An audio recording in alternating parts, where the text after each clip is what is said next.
You indicated that you were an opponent of the Iran deal. Would you support the U.S. unilaterally backing out of the Iran deal at this point?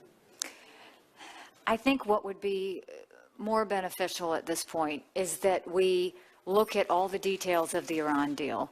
We see if they are actually in compliance. If we find that there are violations, then we act on those violations. And I think that and watching that very closely is important. What we did was we gave the state sponsor of terrorism a pass that even after 10 years, they will not be held to any sort of prohibitions on building nuclear weapons. And, and we gave them billions of dollars to do it. So I believe that if that has passed, and if that is where it is, we need to hold them accountable and watch them as we go forward. I would encourage you to read the agreement, because what you just stated about the agreement is quite inaccurate. There are many, many restrictions in the agreement after 10 years, specific restrictions in perpetuity. The first paragraph of the agreement says that Iran, pursuant to the agreement, will never seek to develop, acquire, or otherwise construct a nuclear weapon. So the notion that there's no restrictions after 10 years, I don't know where you got that from. The notion that we gave them money, we didn't give them anything. There was money that was Iran's that had been frozen.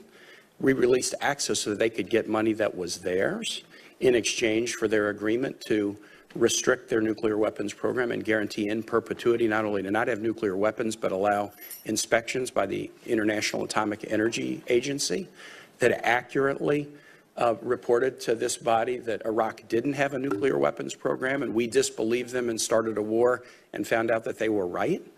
So I would encourage you to read the agreement, because if you think those things, I can see why you were against it, and I can see why you might want to back out of it. But actually, that is a completely inaccurate reflection of the agreement. I would also encourage you to speak to intelligence and military officials in Israel, many of whom now say that they think the agreement is working with respect to the nuclear aspect of Iran's activity. There's other activity that's very troubling that we obviously need to be very aggressive in countering. That's all I have. Thanks, Mr. Chair. Thank you, Senator. And I would just say that while, yes, I will look into that, what we all need to remember is a nuclear Iran is very dangerous for the entire world. And it is important that we look at all the details of the agreement, which I will do, and make sure that they are actually following through on the promises that were made. I appreciate that.